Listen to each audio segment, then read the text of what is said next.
Voilà, écoutez, Pâques est passé, nous revenons à notre étude du livre des Romains. Donc, si vous avez vos Bibles, et j'espère que vous les avez, je vous invite à les ouvrir à Romains chapitre 4. Romains chapitre 4, et aujourd'hui, nous allons essayer d'examiner un chapitre entier. D'accord? Donc ça, c'est mon objectif, on va voir si on y arrive, je pense que ça va être jouable.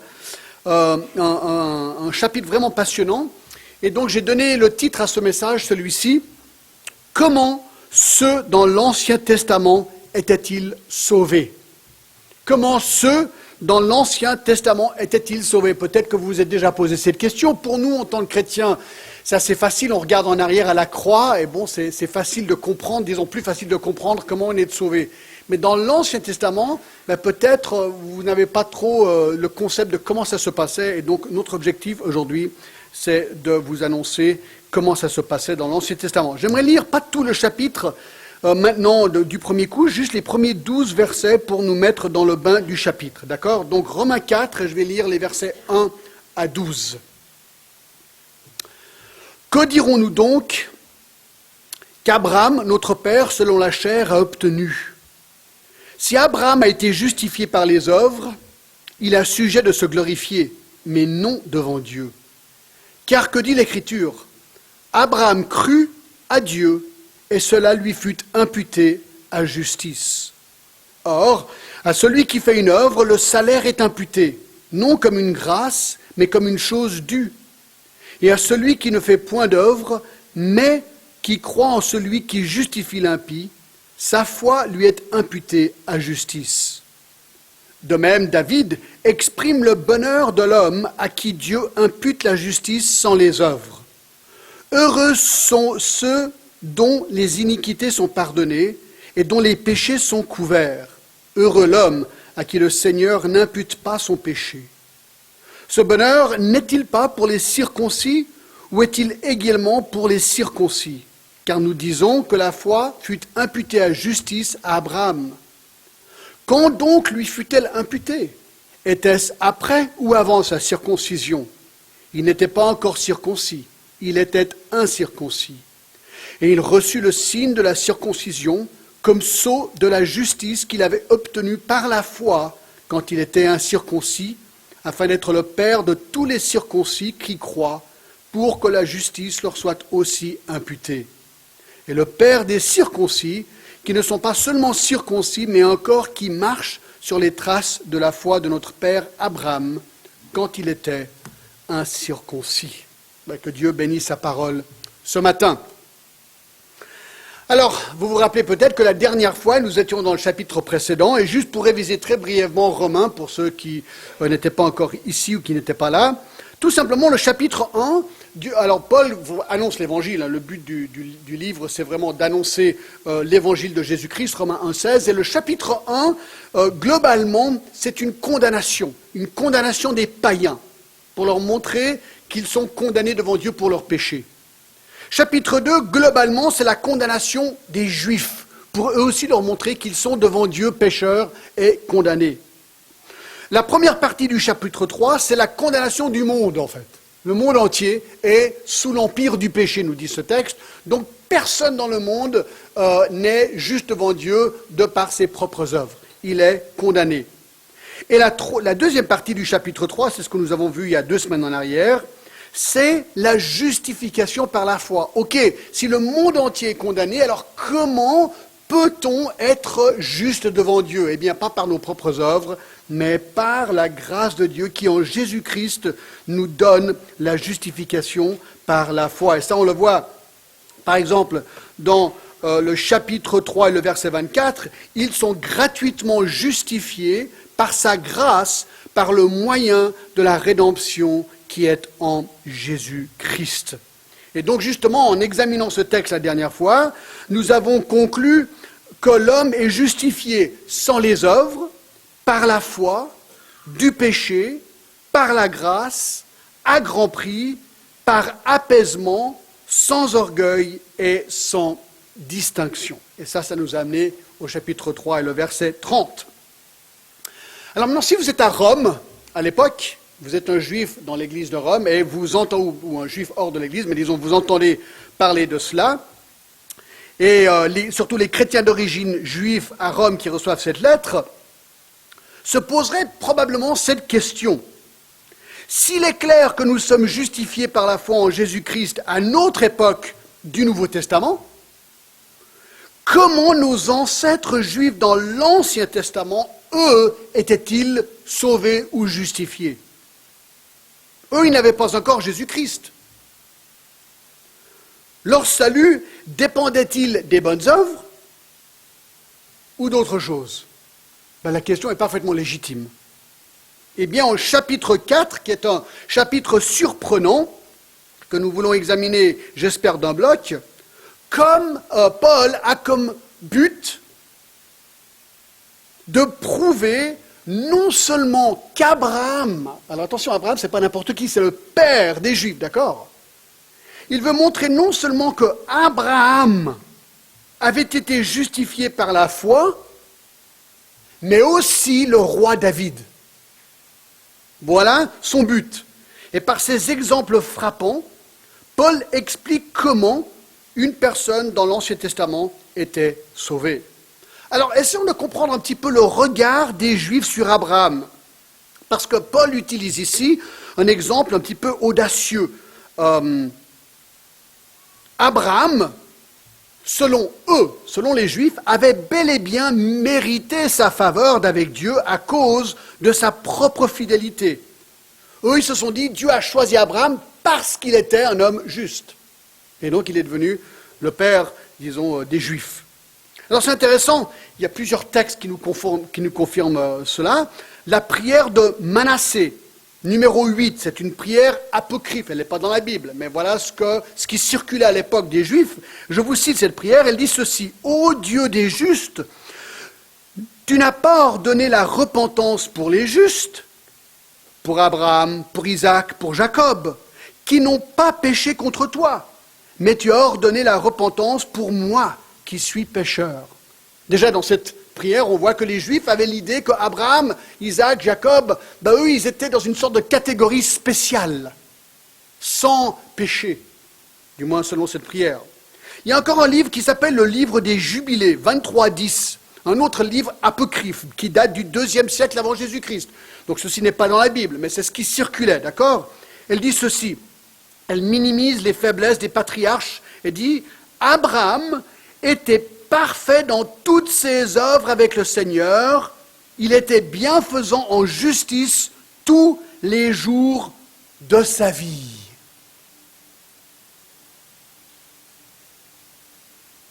Alors, Paul, dans Romains chapitre 4, veut démanteler ce raisonnement. Voilà son but. Il veut soutenir le fait qu'on est justifié par un moyen et un moyen seulement. Dans le chapitre 3 et le verset 20, regardez ce qu'il avait déjà dit. « Car personne ne sera justifié devant lui par les œuvres de la loi, puisque c'est par la loi que vient la connaissance du péché. » Il avait déjà dit, non, ce n'est pas par les œuvres. Au verset 27, il avait aussi dit, « Où donc est le sujet de se glorifier? Il est exclu. Par quelle loi? Par la loi des œuvres? Non, par la loi de la foi. » Et verset 28, « Car nous pensons que l'homme est justifié par la foi sans les œuvres de la loi. » Alors, je vous donne la clé du chapitre 4, d'accord? Moi, j'aime bien les clés. La clé, elle se trouve dans un verset. Si vous comprenez ce verset, vous avez compris tout le chapitre. C'est le verset 3. Parlant d'Abraham, car, que dit l'Écriture, Abraham crut à Dieu et cela lui fut imputé à justice. Donc Paul résume ici ce qu'il va prouver, c'est que Abraham a été sauvé par la foi et pas par les œuvres. Et donc en prenant cet exemple d'Abraham, cet exemple suprême, il va noter 4 faits importants concernant le salut d'Abraham. D'accord? 4 faits. Alors on va aller vite, ça va être une sorte de résumé, mais j'espère que ça va être intéressant et que ça va être très pratique aussi en ce qui concerne notre compréhension de comment les choses se passaient dans l'Ancien Testament, mais aussi dans le Nouveau. Alors, numéro 1. Abraham fut justifié sans les œuvres. Sans les œuvres. Alors, on va vite commencer au chapitre 3, 24 que j'ai déjà lu. Voici ce que Paul avait conclu, n'est-ce pas? Et ils sont gratuitement justifiés par sa grâce, par le moyen de la rédemption qui est en Jésus-Christ. Donc là c'est clair. Verset 28, où il dit ceci, « Car nous pensons que l'homme est justifié par la foi sans les œuvres de la loi. » Alors regardez verset 1 du chapitre 4, « Que dirons-nous donc qu'Abraham, notre père, selon la chair, a obtenu ?» Ah donc, alors si c'est vrai ce que tu dis, Paul, dans le chapitre 3, comme quoi nous ne sommes pas sauvés par les œuvres, mais par la foi, qu'en est-il d'Abraham? Dirons-nous donc qu'Abraham a obtenu son salut par la chair ou par les œuvres? Alors la question est celle-ci, est-ce qu'Abraham a été sauvé par les œuvres ou par la foi? Verset 2. Si Abraham a été justifié par les œuvres, il est sujet de se glorifier, mais non devant Dieu. Alors, si Abraham a été sauvé par les œuvres, il pourrait dire ah, « Moi, je suis vraiment une bonne personne, je pourrais me glorifier. » C'est logique. Si c'est par tes bonnes œuvres et par le nombre de bonnes œuvres que tu fais que Dieu te donne accord à rentrer dans le ciel, tu arrives là-haut, ceux qui ne sont pas rentrés, ces pauvres gars, eux, ils n'ont pas réussi comme moi. Alors moi, je suis bien et je peux me glorifier. Voilà le raisonnement. Mais ceci est impossible. Pourquoi? Parce qu'il avait déjà dit au chapitre 3, 27, la chose suivante. Où donc est le sujet de se glorifier? Il est exclu. Écoutez, on ne va pas au ciel pour se glorifier. C'est tout le but de Éphésiens 2, 8 et 9. C'est par la grâce que vous êtes sauvés par le moyen de la foi. Cela ne vient pas de vous, c'est le don de Dieu. Ce n'est point par les œuvres afin que personne, quoi, ne se glorifie.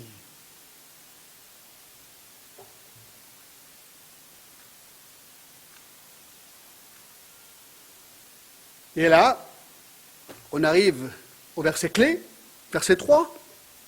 Car, que dit l'Écriture, Abraham crut à Dieu et cela lui fut imputé à justice.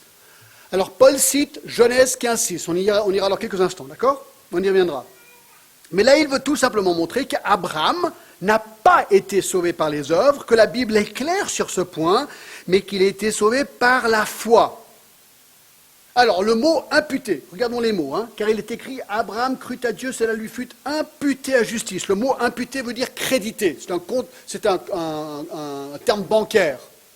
Quelqu'un vous envoie 100 francs, il vous envoie un transfert bancaire et il crédite, il impute 100 francs sur votre compte. Voilà le but du terme ici.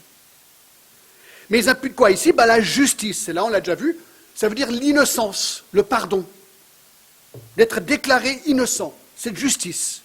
Alors il est dit, dans le verset 3, Abraham crut à Dieu, citant Genèse 15:6, et cela lui fut imputé à justice. Dieu a pris cette foi, il a crédité sur le compte d'Abraham la justice de Dieu, la perfection, l'innocence, le pardon, blanchi. Il le déclare juste, clac comme ça. Alors vous dites, mais sur quelle base est-ce qu'Abraham a été innocenté? Ça, on le voit à la fin du chapitre, verset 23. Mais ce n'est pas à cause de lui seul qu'il est écrit que cela lui fut imputé. C'est encore à cause de nous, à qui cela sera imputé, à nous qui croyons en celui qui a ressuscité des morts, Jésus notre Seigneur, qui a été livré pour nos offenses et ressuscité pour notre justification. Déjà dans ce chapitre, on va le voir, que tout pointe à la croix. Tout pointe à la croix à venir, parce que lui, il était antécédent à la croix. Mais sa foi lui a été imputée à justice à cause de la croix qu'elle allait venir pour nous. Nous, cela est imputé à justice à cause de la croix qui est déjà passée. On y reviendra aussi.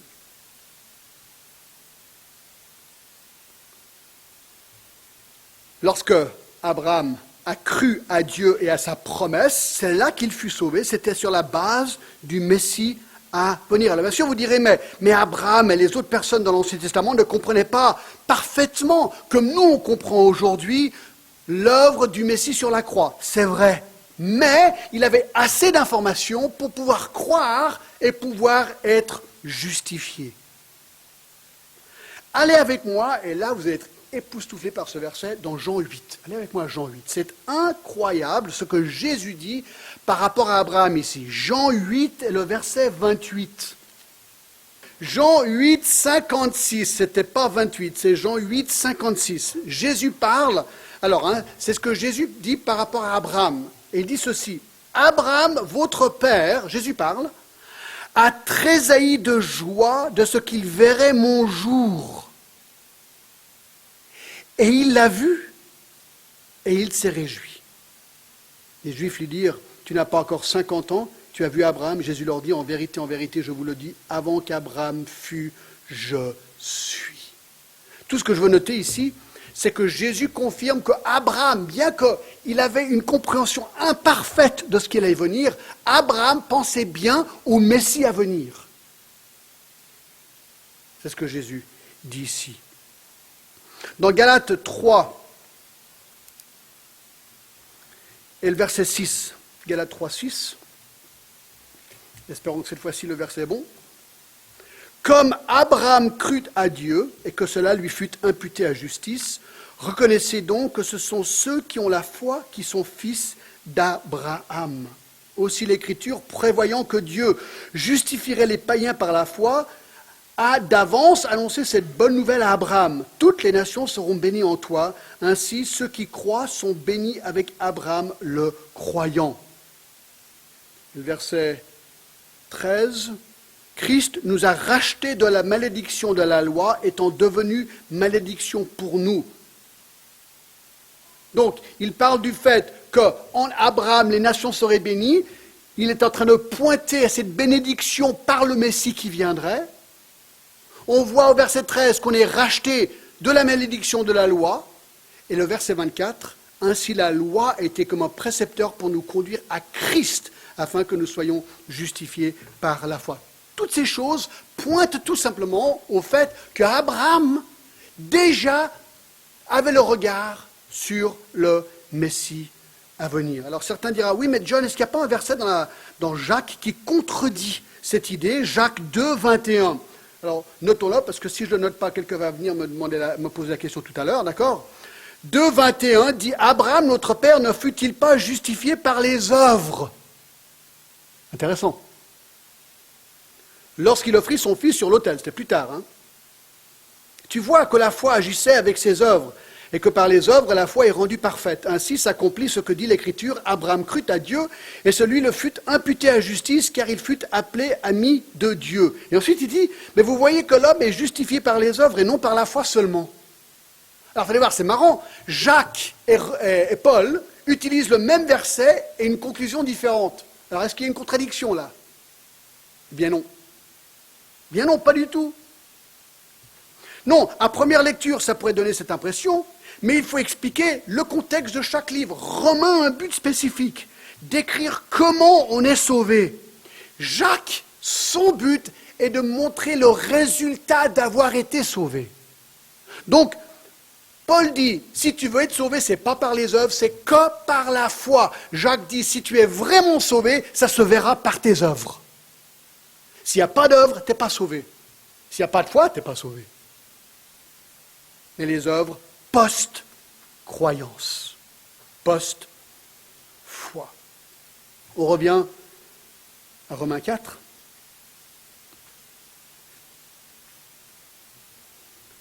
Verset 3, car ce que dit l'Écriture, Abraham crut à Dieu et cela lui fut imputé à justice. Donc là c'est clair, il a cru,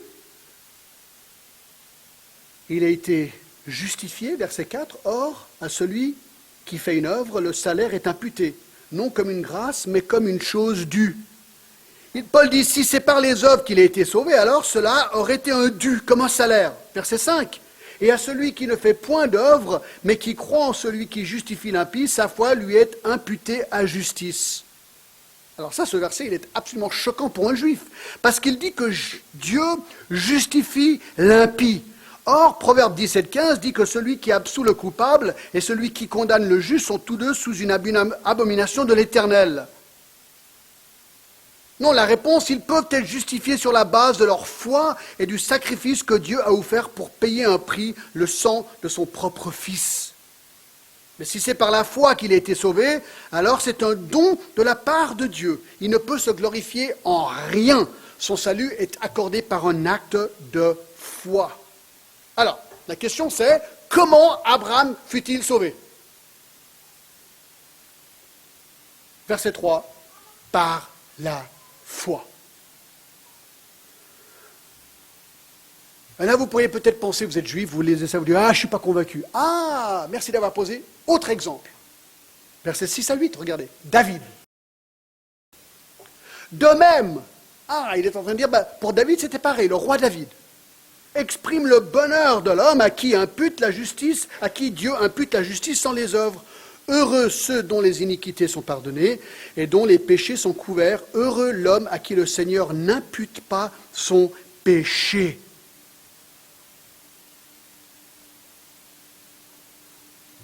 C'est exactement pareil pour David.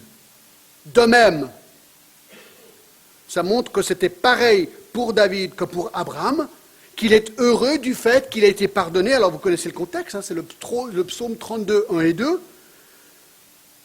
Et là, c'est une confession du roi David après son péché avec Bathsheba. Il a commis l'adultère avec, il a tué son mari. Et là, il vient à Dieu, il plaide pardon, et Dieu lui impute la justice. Dieu lui pardonne tout son péché. C'est incroyable. Et là, on apprend que l'iniquité d'un homme peut être pardonnée, même un meurtre, même l'adultère. Le péché de l'homme peut être couvert. Et là, on l'a vu la dernière fois, où le sang de l'agneau couvre le péché. Et le péché d'un homme peut ne pas être imputé sur notre compte à cause de la grâce de Dieu.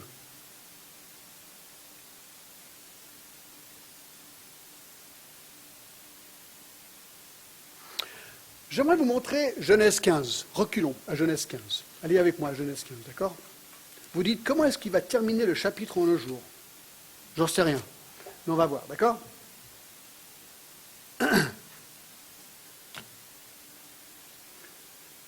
C'est bien de regarder le contexte de ce fameux verset d'Abraham, d'accord?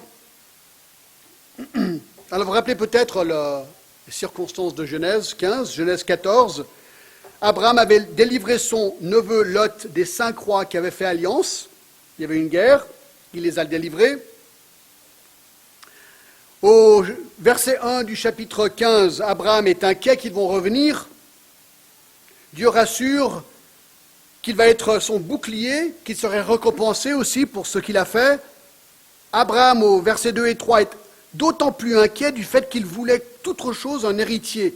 Regardez, il dit, Abraham répondit, Seigneur éternel, qui ne donneras-tu? Je m'en vais sans enfant, et l'héritier de ma maison, c'est Éliézar de Damas. Et Abraham dit, voici, tu ne m'as pas donné de postérité, et celui qui est né dans ma maison sera mon héritier. Alors la parole de l'Éternel lui fut adressée ainsi. Ce n'est pas lui qui sera ton héritier, mais c'est celui qui sortira de tes entrailles qui sera ton héritier. Et après avoir le conduit dehors, il lui dit, regarde vers le ciel et compte les étoiles, si tu peux les compter. Il lui dit, telle sera ta postérité. Regardez verset 6. Abraham eut confiance en l'Éternel, qui le lui imputa à justice. Abraham panique. Dieu lui avait déjà fait dans le chapitre 12 une promesse comme quoi, la terre entière serait bénie par lui. Il dit, mais t'en vois, mais j'ai pas de postérité, j'ai pas d'enfant, comment ça va se faire? Et je commence à être âgé. Dieu dit, t'en fais pas, tu verras. Et il lui dit, regarde toutes les étoiles, ça va être toi, ta postérité. Et alors, Abraham, à cet instant, crut à Dieu. Il a dit, d'accord, je te crois. Et la Bible dit, il eut confiance en l'Éternel, qui lui imputa à justice. On l'a déjà vu. C'est intéressant, le mot avoir confiance en hébreu, c'est le mot aman, duquel nous avons le mot amen. Dieu lui a dit, tu verras. Abraham dit, amen. Je crois. C'est ça la foi en fait. C'est quoi la foi? La foi, c'est de croire pleinement la promesse de Dieu.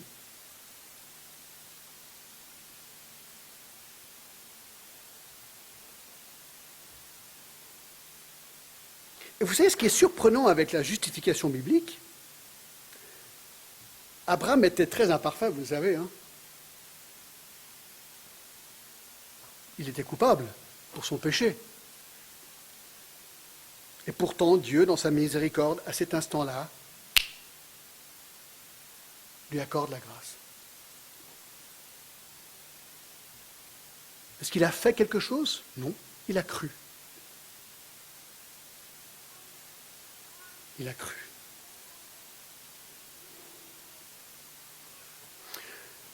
Voilà le contexte de notre verset dans Romains 4. Retournons à Romains 4. Tout ce que Paul vient de dire, c'est le premier point. Abraham fut justifié comment? Sans les œuvres, mais par la foi. C'est vraiment clair. On aurait pu rajouter David comme exemple, comme il le cite dans les versets 6 à 8. Ceci mène au deuxième point. Deuxième point. Abraham fut justifié sans les rites. Sans les rites.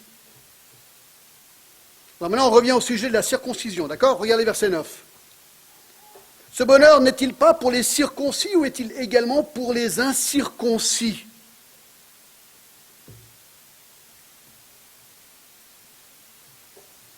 Voyez-vous, comme vous le savez, hein, on enseignait aux Juifs que la circoncision était une des conditions. Une des conditions pour être sauvé.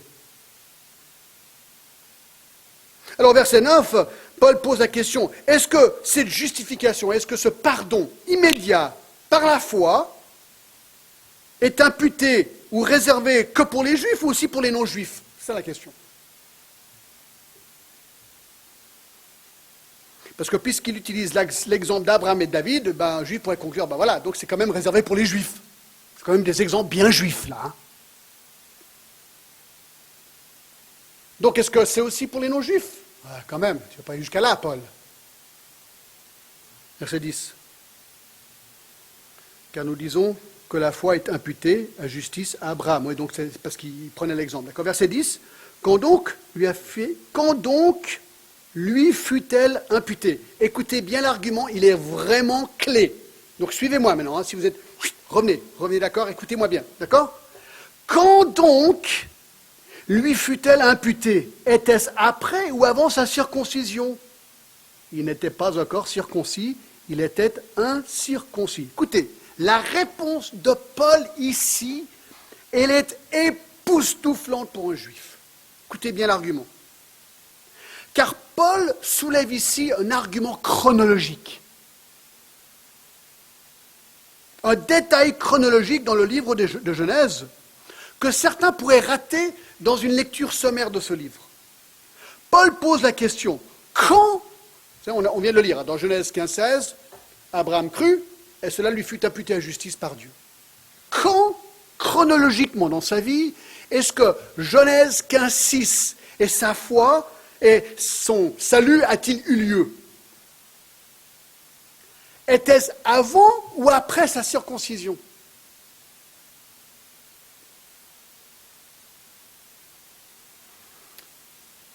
Bien, il répond. Il faut vite aller consulter sa Bible et voir à quel moment il a été circoncis. Ta-da-da-da. Chapitre 17. Allez voir. Il est justifié par la foi au chapitre 15. Il est circoncis au chapitre 17. 29 ans plus tard, dans la chronologie de sa vie. Alors, vous savez ce qu'il est en train de dire, Paul?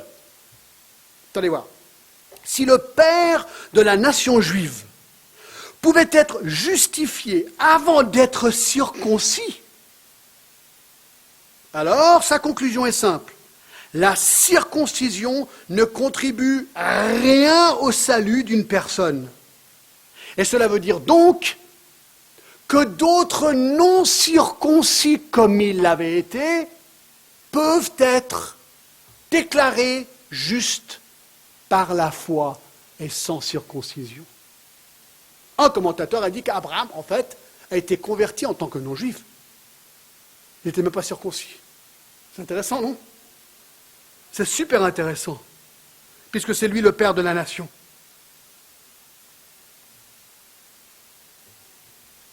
Ça, c'est un argument incroyable. pour ceux qui pensent qu'il faut avoir fait un rite religieux pour être sauvé. Ben non, Abraham, c'est la preuve. Verset 11, il reçut le signe de la circoncision comme sceau de la justice qu'il avait obtenue par la foi quand il était incirconcis, afin d'être le père de tous les incirconcis qui croient et que la justice leur soit aussi imputée. Alors il dit, mais alors ça sert à quoi la circoncision? À quoi ça servit? S'il a été justifié par la foi au chapitre 15 et circoncis au chapitre 17. Paul répond, premièrement, c'était un signe pointe à quelque chose. Paul avait déjà montré dans Romains 2, 28 à 29 que la circoncision de la chair devait être un signe externe d'une vérité interne, comme quoi le cœur devait être circoncis de son péché. On l'avait vu, n'est-ce pas? Dans Jérémie 4, 4 et 9, 26. Voilà, la circoncision physique n'était qu'un signe du fait que notre cœur avait déjà été circoncis de son péché. Ça, c'était le but initial. Et un sceau, le sceau, il le dit ici, le sceau de la justice qu'il avait obtenu par la foi quand il était incirconcis. Et un sceau prouve, c'est une preuve d'authenticité. Donc, quelque part, la circoncision physique d'Abraham était un sceau d'authenticité de sa conversion par la foi dans le chapitre 15.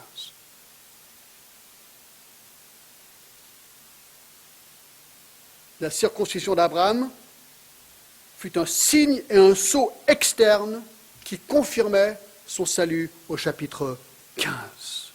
C'est exactement, mes amis, comme le baptême pour nous. Nous baptisons bien sûr que les adultes, ou les gens qui ont à l'âge d'avoir pu croire en Jésus-Christ pour le salut de leur vie. À un moment donné, une personne reconnaît qu'elle est pécheresse, qu'elle ne peut rien faire pour elle-même mériter quoi que ce soit de la part de Dieu. Elle capitule, elle s'effondre devant Dieu, elle reçoit Jésus-Christ comme Sauveur et Seigneur. Elle l'a, quelque part son cœur est circoncis, elle est pardonnée, elle est justifiée, elle est déclarée innocente, tous les termes qu'on a déjà utilisés, elle est maintenant sauvée. Maintenant la personne veut se faire baptiser. Alors elle va se faire baptiser par immersion, clac, clac. Est-ce que ça contribue quelque chose à son salut? Absolument rien. C'est un signe externe d'une vérité interne. Cette personne, lorsqu'elle a cru en Christ, Romains 6 nous dit qu'elle est morte et ressuscitée avec Christ. Elle est morte à son péché, ressuscitée à la nouveauté de vie. Le baptême ne fait que montrer cela, symboliquement. Pareil pour la circoncision. Elle ne contribue à rien au salut de quelqu'un. Alors lorsqu'il dit qu'il est le père de tous les incirconcis qui croient, l'exemple d'Abraham qui a cru et qui a été justifié sans pour autant être circoncis, fait de lui le père, ou l'exemple si on préfère, de tous les non-circoncis qui croient et qui sont justifiés. Et il dit aussi qu'il est le père des circoncis au verset 12, qui ne sont pas seulement circoncis, mais encore qui marchent sur les traces de la foi de notre père Abraham quand il était incirconcis. Eh bien, lorsqu'un juif se convertit, il peut dire qu'il a fait comme Abraham également, et qu'Abraham, son père spirituel. Il a cru comme Abraham, et donc, il a fait comme lui. Mais il reconnaît que ce n'est pas sa circoncision qui le sauve, mais sa foi qui l'a justifié gratuitement. Moi, j'aimerais vous donner un autre exemple. J'y ai pensé ce matin. Moi, je trouve bien cet exemple. Surtout aujourd'hui, du fait qu'on est en train de canoniser un pape. Attention, l'Église catholique est en train de canoniser un pape aujourd'hui, n'est-ce pas? Béatifié, merci, béatifié, pas canoniser, je recommence. Aujourd'hui, l'Église catholique est en train de béatifier un pape. J'ai demandé à notre expert du catholicisme, Anne-Marie Eaton, qui était, elle, nonne pendant 5 ans, elle m'a expliqué un petit peu ce que c'est la béatification. Ce n'est pas encore très clair, d'accord, pour moi, ce que c'est. Mais c'est quelque chose de très spécial. Il y a 1 million de personnes à Rome aujourd'hui pour l'occasion. C'est incroyable. Ça, j'en parlerai peut-être un autre jour. Moi, j'aimerais vous parler du baptême catholique. Parce que je pense que l'exemple est vraiment intéressant ici. Je me suis posé la question, mais dans l'Église catholique, moi, je ne viens pas d'un arrière-plan catholique, donc j'ai été consulter le catéchisme de l'Église catholique. Donc ça, c'est vraiment officiel, d'accord ? Pour voir quel était le sens du baptême, parce que c'est les bébés qu'on baptise dans l'Église catholique. Alors je vais vous lire ce que le catéchisme dit à ce propos. Article 12, 1213. Le saint baptême est le fondement de toute la vie chrétienne, le porche de la vie dans l'esprit, et la porte qui ouvre l'accès aux autres sacrements. Par le baptême, nous nous sommes libérés du péché et régénérés comme fils de Dieu.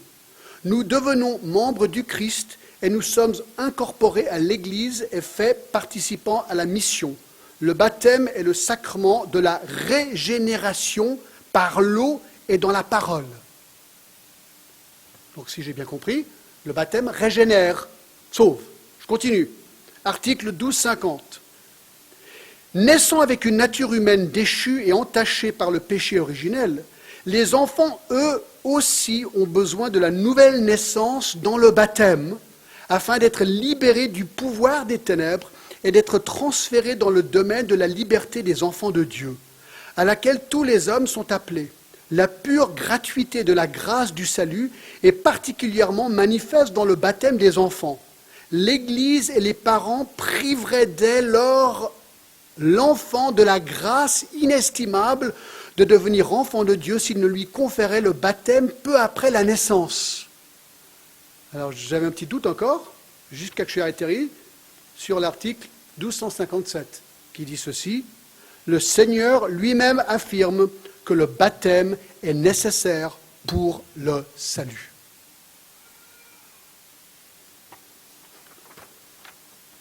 Alors je me suis dit, l'Église catholique est claire. Elle préconise que le baptême est nécessaire pour le salut. Et je me suis dit, est-ce qu'ils ont lu Luc 23 ? Alors j'ai été chercher dans le catéchisme une référence à cet incident, rien, je ne pourrais rien trouver. Parce que là, il y a l'exemple de quelqu'un qui a été sauvé sans être baptisé, le brigand sur la croix. Cet homme, dans Luc 23, 42, dit « Souviens-toi de moi quand tu viendras dans ton règne ». C'est un homme qui a été crucifié à côté de Jésus. Et Jésus lui répondit « Je te le dis en vérité, aujourd'hui tu seras avec moi dans le paradis ». Jésus lui dit « Tu es sauvé, aujourd'hui tu seras avec moi dans le paradis ». Question, a-t-il été baptisé ? Réponse, non. C'est exactement le même genre d'argument que Paul utilise avec Abraham et sa circoncision ici. Un rite religieux ne sauve personne. L'Église catholique a tort. L'Église catholique doit lire Romains chapitre 3 et Romains chapitre 4 et bien comprendre que le salut est uniquement par la foi. On ne peut rien faire. Aucun rite ne contribuera quoi que ce soit à ton salut. 3. Abraham fut justifié sans la loi. Sans la loi. Alors, encore un argument, mes amis, génial. Vraiment génial, d'accord ? On essaie de prouver encore qu'Abraham est sauvé par la foi, d'accord ? Pas par les œuvres, pas en tenant ou en gardant les commandements, disons, d'accord ? C'est vraiment par la foi. Alors regardez ce qu'il dit au verset 13. En effet, ce n'est pas par la loi que l'héritage du monde a été promis à Abraham ou à sa postérité, c'est par la justice de la foi. Vous savez, c'est vrai qu'aujourd'hui, il y a beaucoup de gens, vous leur demandez comment on fait pour aller au ciel ? Vous demandez quelqu'un dans la rue. Qu'est-ce qu'il faut faire pour aller au ciel ? Bon, s'ils sont honnêtes, ils diront, je ne sais pas trop, d'accord ? S'ils sont aussi peut-être un petit peu honnêtes, mais un peu confus, ils diront, il faut peut-être garder les commandements. Tu les gardes ? Ah, mais j'ai tué personne. C'est comme si tu as fait celui-là, c'est ok, hein, c'est un petit peu comme ça souvent que ça se passe. Alors, est-ce que c'est juste ? Est-ce qu'on peut dire à quelqu'un, est-ce que quelqu'un peut répondre, t'as voir, moi j'ai gardé la loi, donc je suis ok. Paul dit, impossible. Impossible. Alors, au verset 13, lorsque Dieu a promis à Abraham un pays, une postérité, une bénédiction, c'est ce qu'on appelle ici l'héritage du monde et sa postérité, est-ce qu'il lui a donné, au verset 13, est-ce que Dieu lui a dit, Abraham, je te donne cette postérité parce que tu as gardé ma loi et les 10 commandements? Est-ce que Dieu lui a dit ça?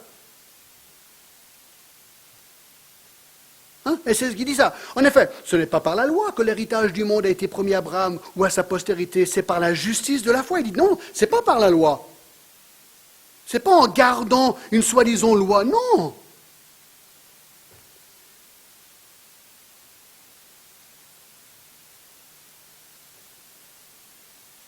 Alors, ce qui est vraiment intéressant, mes amis, c'est que la loi n'existait même pas à l'époque. C'est ça le but ici de l'argument. La loi a été donnée par Moïse 430 ans plus tard. Donc comment est-ce qu'on peut dire qu'on est sauvé par la loi si la loi n'existait même pas quand Abraham a été sauvé? Mais allez voir, c'est génial comme argument, vous ne trouvez pas? C'est top. C'est inspiré, bien sûr. Que Dieu qui peut faire ça. Donc comment est-ce qu'on peut dire aujourd'hui que tu es sauvé par la loi si Abraham n'avait même pas la loi pour être sauvé?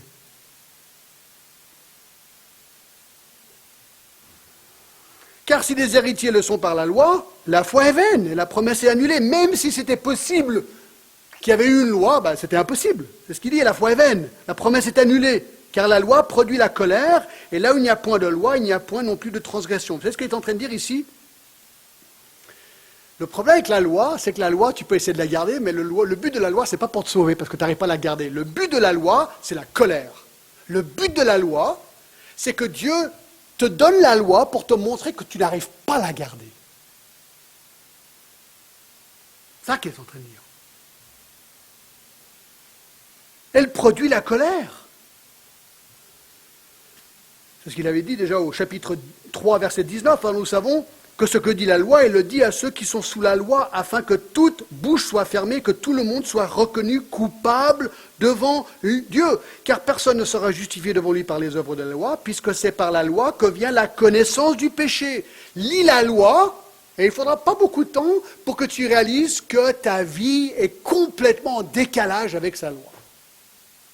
Elle est parfaite, la loi. Elle montre le caractère de Dieu parfait, saint. Toi, tu es pécheur, tu es né dans ton péché, tu ne peux pas garder la loi. Et si tu la lis beaucoup, tu vas voir que tu es très, très pécheur.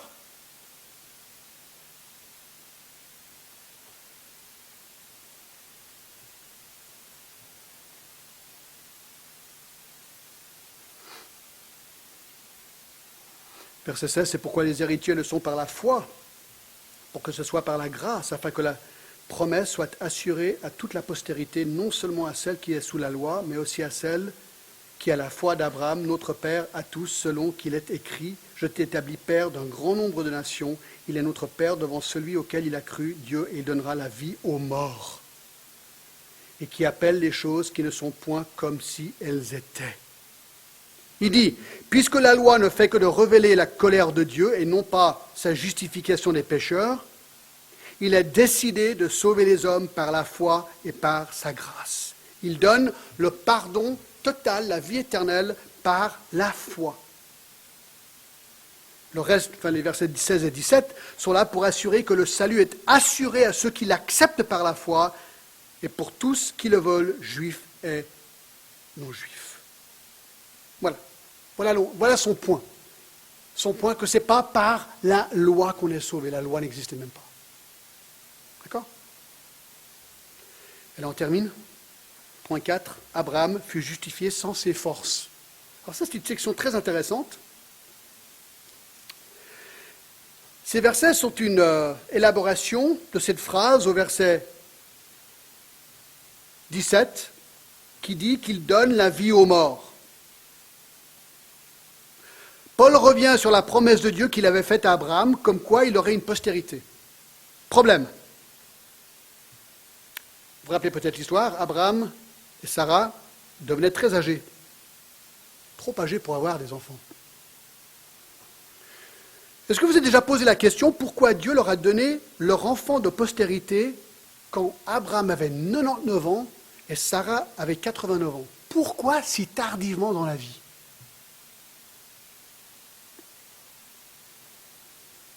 J'ai dit à ma belle-mère qui était à la maison, et elle a exactement l'âge de ça, enfin juste un an de moins que Sarah. Et je lui dis, je dis à ma belle-mère, c'est incroyable, c'est la première fois que je fais le lien, mais Sarah a eu Isaac à ton âge. Elle m'a regardé, elle a dit, tiens, ouais, j'avais déjà pensé, elle m'a dit. Moi pas, d'accord. Mais c'est vrai qu'il y a un moment donné dans la vie où les enfants, on ne pense plus avoir des enfants, quoi. Je sais pas, je ne suis pas un pro dans la matière, mais je crois qu'on se comprend. D'accord? Alors pourquoi est-ce que Dieu a attendu cet âge avancé? Eh bien pour leur montrer qu'il était personnellement eux, qu'ils étaient en rien, mais vraiment en rien pour la naissance de leur enfant. C'est ça le but. Il voulait qu'ils sachent que humainement c'était impossible d'avoir des enfants. D'un point de vue reproductif, le couple était mort. Ça, c'est tout le but du texte ici. C'est tout le but du texte. De leur montrer qu'ils étaient morts. Mais qu'Abraham, donc la seule manière qu'il aurait pu même avoir un enfant, c'est de croire à la promesse de Dieu. Dieu a dit, tu auras un enfant. Alors bien sûr, au début, elle a ri, Sarah elle a dit, oulala, moi je ne sais pas trop, lui aussi il avait quelques petits doutes. Mais finalement, ils ont cru. Je ne sais pas si quelqu'un vous annonçait à 89 ans que vous alliez avoir un enfant, comment vous réagiriez? Peut-être pareil. C'est, attends, voir là, franchement, écoute, si... Mais si c'est Dieu qui te le dit, à un moment donné, tu acceptes. D'accord. D'accord. Et il a cru à la promesse de Dieu. Et Dieu a béni sa foi. Alors regardez maintenant les versets, c'est tellement beau. Verset 17, « Je t'établis père d'un grand nombre de nations. Il est notre Père, devant celui auquel il a cru, Dieu qui donne la vie aux morts, et qui appelle les choses qui ne sont point comme si elles étaient. Espérant, contre toute espérance, il crut et devint ainsi le père d'un grand nombre de nations, selon ce qui lui avait été dit, telle sera ta postérité. Et sans faiblir dans sa foi, il ne considéra point que son corps était déjà usé, puisqu'il avait près de 100 ans, et que Sarah n'était plus en état d'avoir des enfants. Donc humainement, ils ont réalisé que c'était impossible, mais bon, si Dieu le dit, Dieu le dit, Dieu le dit. J'accepte. Il ne douta point, par incrédulité, au sujet de la promesse de Dieu, mais il fut fortifié par la foi, donnant gloire à Dieu. Alors quand il dit qu'il ne douta point, vous dites, ouais, mais je crois qu'il a douté. Alors il a douté humainement, mais pas au point où il n'a pas cru finalement à la promesse de Dieu. Et à un moment donné, il a cru, d'accord, dans ce sens-là. Il a cru. Ayant la pleine conviction de ce qu'il promet, il peut aussi l'accomplir. C'est pourquoi cela lui fut imputé à justice. Et ensuite au verset 23, mais ce n'est pas à cause de lui seul qu'il est écrit que cela lui fut imputé, c'est encore à cause de nous, et à qui cela sera imputé? À nous qui croyons en celui qui a ressuscité des morts, Jésus notre Seigneur, qui a été livré pour nos offenses et ressuscité pour notre justification. Voici ce qu'il est en train de dire, je vous résume, d'accord? Abraham et Sarah étaient morts en ce qui concerne leur corps. Dieu a décidé de leur donner un enfant. Humainement, c'est impossible. Ils ont cru. Et c'est arrivé. Dieu nous dit, tu es mort dans ton péché. Éphésiens 2 le dit. Vous étiez morts par vos offenses et vos péchés. Humainement, tu ne peux rien faire pour t'en sortir. Tu es condamné à la colère de Dieu. Romains 1,16. Mais Dieu te dit, je te pardonne. Je te pardonne pour tout ton péché. Ma grâce est telle que je veux te justifier, je veux te déclarer innocent à cause de la mort et de la résurrection de mon Fils. Tu dis, mais c'est impossible. Dieu dit, c'est impossible humainement, mais moi je peux le faire. Tu réponds, d'accord. Je crois. Et à cet instant-là, tu es pardonné totalement de tes péchés. Tu es justifié par la foi.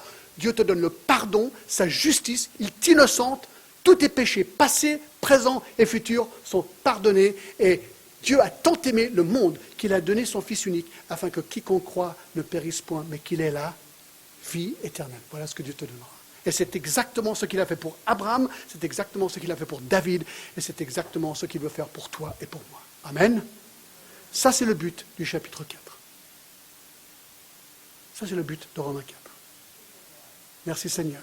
Voyez-vous, Abraham fut justifié sans les œuvres, sans les rites, sans la loi, sans ses forces, mais Abraham fut justifié par la foi.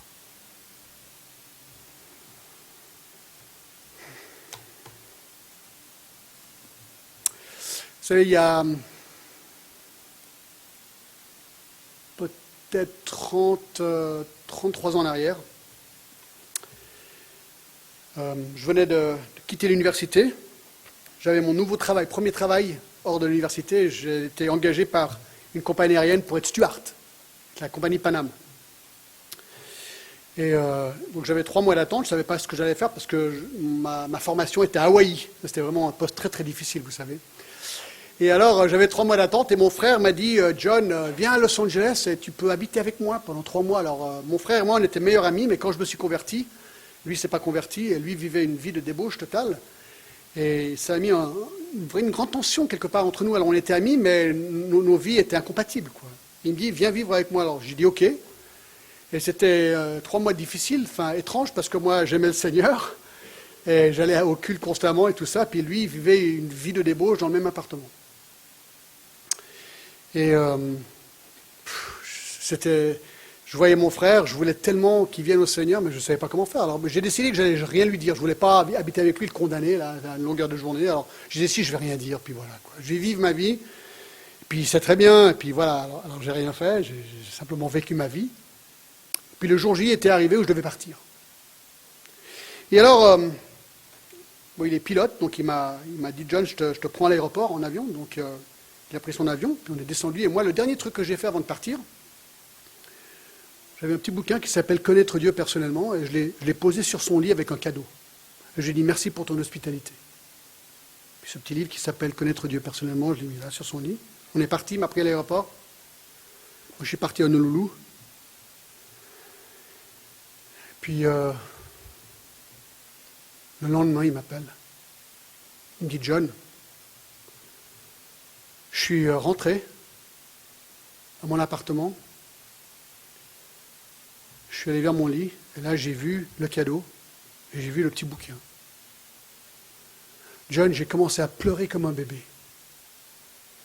J'ai lu ce petit bouquin qui me dit, Jeff, t'es pécheur. Tout ce que tu peux faire, c'est par la foi accepter Jésus-Christ comme ton Sauveur et ton Seigneur. Et là, mon frère, il a baissé sa tête. Il a dit, Jésus, je te demande maintenant, rentre dans ma vie et pardonne mon péché. Et ce jour-là, mes amis, mon frère a eu une conversion, mais alors quelque chose de radical. Dieu a transformé sa vie. Aujourd'hui, il est pilote encore, mais un chrétien absolument zélé pour Jésus-Christ. Il est dans une implantation d'une nouvelle église, en fait, aujourd'hui, en Californie. Et c'est toujours été un rappel pour moi que c'est simple, quelque part, de devenir chrétien. C'est tout simple. Il faut croire.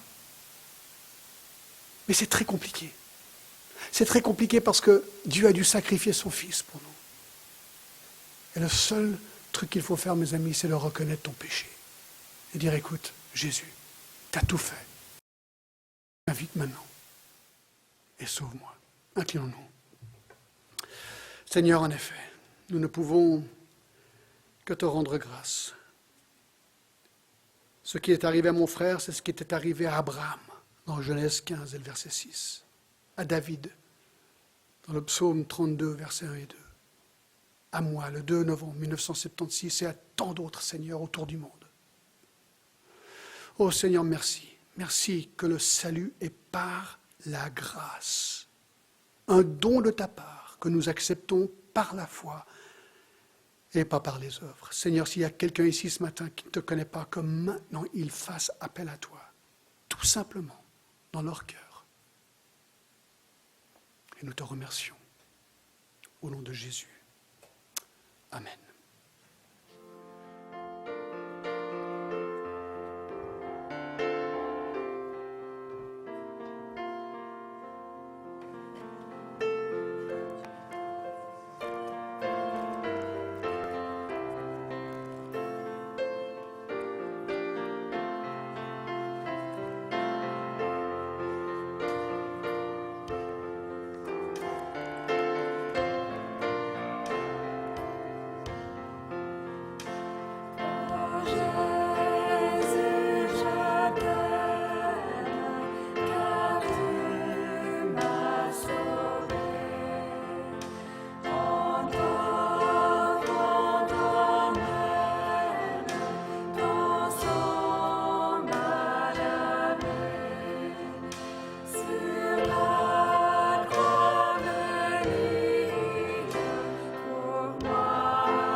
see.